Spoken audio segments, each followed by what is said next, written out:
Y hoy vamos a tratar la camisa de vestir, es decir, aquella que se lleva siempre debajo de un saco o americana, ya sea de traje o terno o ya sea de vestimenta semiformal, pero nunca con la vestimenta formal, o por lo menos casi nunca salvo que se quiere ser transgresor. Bien, para empezar, la primera norma para lucir esta camisa es esa misma, que debe ser un fondo, no tiene que ser llamativa. Por supuesto, la podemos llevar de fantasía, la podemos llevar de rayas, la podemos llevar de cuadros, la podemos llevar lisa y por supuesto también la podemos llevar rosa, la podemos llevar azul, la podemos llevar blanca, la podemos llevar con rayas azules y blancas, etcétera, etcétera, etcétera, etcétera. Pero siempre manteniendo esa norma de que debe ser discreta. No tienen sus rayas o sus cuadros, no tienen que ser llamativos. ¿Por qué motivo? La prenda llamativa de los hombres cuando vamos en vestimenta formal o semiformal es esta, no la camisa. La camisa, su misión es realzar las prendas que van encima. Por esa razón debe ser discreta, o si no, entraremos en una competencia de colores, de cuadros, de rayas, etcétera, etcétera, que al ojo humano no le gusta nada esa competencia. Ahora la segunda norma, la colocación. Bien, la colocación de una camisa, ya sea de puño doble o francés, ya sea de puño sencillo, tiene que ser lo primero. Lo primero es colocar la camisa y en cierto modo es también lo último. ¿Por qué lo decimos? Vamos a empezar por el cuello. El cuello no se abotona nunca antes de haberlo colocado todo. Lo primero es, sin el botón puesto, el último botón puesto, levantar los cuellos, colocar la corbata, bajar los cuellos y ahora sí.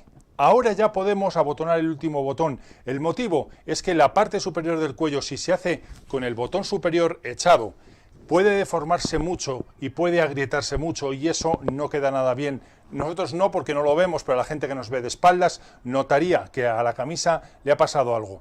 Tercero, como dijimos en la camisa de puño doble, puño vuelto o puño francés, lo más importante de esta prenda cuando va por encima un saco terno del tipo que sea, de traje o no de traje, lo más importante de ella es el cuello y los puños. Esto es lo que más debe cuidar y lo que más debe sobresalir. ¿Por qué el cuello y los puños? Bien, es por una norma que le podría haber estudiado la escuela de la Gestal, que es el triángulo blanco. Cuando tenemos dos puños abajo blancos que sobresalen, aunque solo sea un poco sobre una vestimenta oscura, ya sea azul marina, ya sea negra, ya sea del color que sea, forman una línea de un lado a otro y luego hacen una tercera línea, un triángulo con el cuello, que lleva involuntariamente la vista de cualquier persona que nos ve hacia la parte más expresiva de nuestro cuerpo, que es el rostro.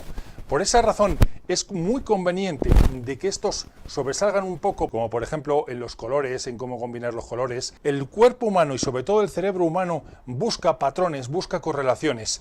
Dos puños blancos buscan una correlación que la encuentra en el cuello blanco y eso lleva la vista a donde nosotros queremos. Por ese mismo motivo, cuando vamos así vestidos, los calcetines blancos están prohibidos porque hacen el efecto contrario, llevarían la vista a los zapatos que, aunque puedan ser muy caros y puedan ser de mucho valor, no tienen nada que ver, o por lo menos tienen muchísimo menos que ver que nuestro rostro, excepto, por ejemplo, los bailarines de claqué, que ahí sí que necesitan llevar la vista hacia la parte baja. La cuarta norma va en cierto modo en sintonía con las anteriores. No es tanto de la camisa sino de la prenda que se lleva encima. ¿Por qué razón? El botón de abajo hay que llevarlo desabrochado del saco o terno. ¿Por qué? Si está ahí el botón. Bien, el botón no es necesario que se lleve desabrochado. Se lleva desabrochado cuando no asoma la camisa por debajo. Cuando sí asoma por la razón que sea, cuando sí se ve el blanco de la camisa por debajo, es en ese momento en el que debe estar abrochado. Por lo mismo que hemos dicho, porque si no el triángulo blanco quedaría muy abajo, no subiría hasta el cuello, que es lo que nos interesa. Por esa razón, bien, llévense, si se lleva obviamente un saco o terno, un saco americana, perdón, de dos botones. Si se lleva de uno va a asomar siempre y ahí es donde entra otra prenda en juego. Pero si llevamos un saco o americana de dos botones, por favor esforcémonos porque la camisa no asome por debajo. Abotonamos o no abotonamos como creamos conveniente, pero la camisa solo tiene que verse por arriba. Bien, la siguiente norma. La camisa de vestir no es una prenda exterior. Por lo tanto, es indiferente cómo nos quede de ancha, cómo nos queden las mangas de largas, siempre y cuando no se vean. Hay una excepción a esto porque según la norma los hombres no nos debemos quitar nunca el saco o americana. Eso es algo que no se debe quitar, de que puede verse el sudor cuando los hombres sudamos, y por esa razón se extiende a todas las ocasiones, excepto en los horarios de trabajo.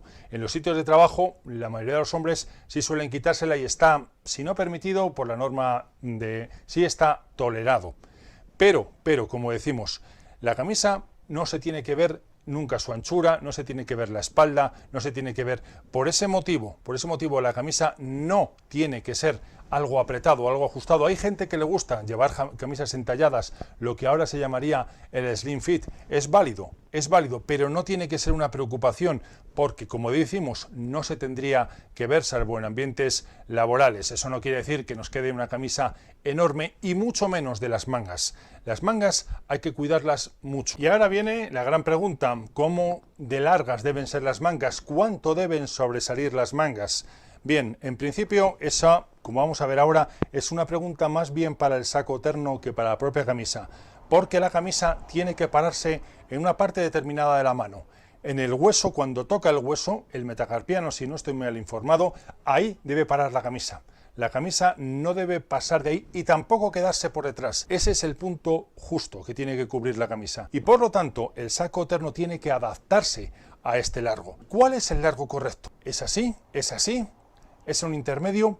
Esa sí es una gran pregunta, porque en principio el largo correcto os va a sorprender probablemente a algunos de vosotros. Lo da la joya que va con la camisa, lo da la mancuernilla o gemelo, también llamado. Bien, ¿cuál es la norma básica? La norma básica es que el gemelo debe quedar oculto o por lo menos semioculto cuando llevamos el brazo bajo o cuando llevamos el brazo no demasiado alto. Y cuando lo levantamos tiene que medio asomar. Ahí, ese es el largo correcto. ¿Por qué? Es por una norma que viene de la Revolución Industrial, según la cual los hombres podemos llevar lujo, pero no ostentación. La ostentación la pueden llevar las mujeres. Por ese motivo, nuestras joyas, salvo el alfiler de corbata, que por esa razón no debería ser tampoco muy ostentoso, deben de ir medio ocultas. Por lo tanto, el reloj debe estar siempre medio oculto. Pero el reloj debe estar siempre medio oculto por la camisa.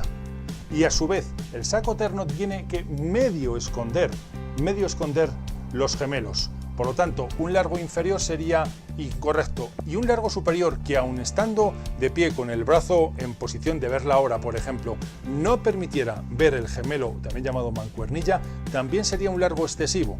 La norma es esa, lo marca esta joya de aquí. El gemelo nos dirá hasta dónde debe llegar. Por último quedaría el color de la camisa. ¿De qué color tiene que ser la camisa? Como ya hemos dicho, puede ser de cualquier color.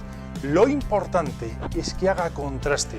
La camisa en principio no debe combinar ni coordinar con lo que sería la corbata y tampoco con la americana necesariamente. Tiene que hacer contraste. ¿Por qué motivo? Porque en el contraste al ojo humano es lo que le da la elegancia. Dos prendas contrastadas, empezando por ejemplo por el frac y el smoking, que son las prendas quizá más contrastadas que hay, se consideran las prendas más elegantes. Por lo tanto, si llevamos una camisa azul, lo importante es que la corbata sea muy azul. Si llevamos una corbata rosa, lo importante es que la camisa no sea rosa a ser posible, o sea un rosa muchísimo más claro. Si llevamos una corbata gris, lo importante es que la camisa o no sea gris o sea un gris muy contrastado con él. Por ese motivo, lo importante, como decimos, es el contraste. Pero queríamos haceros una pregunta.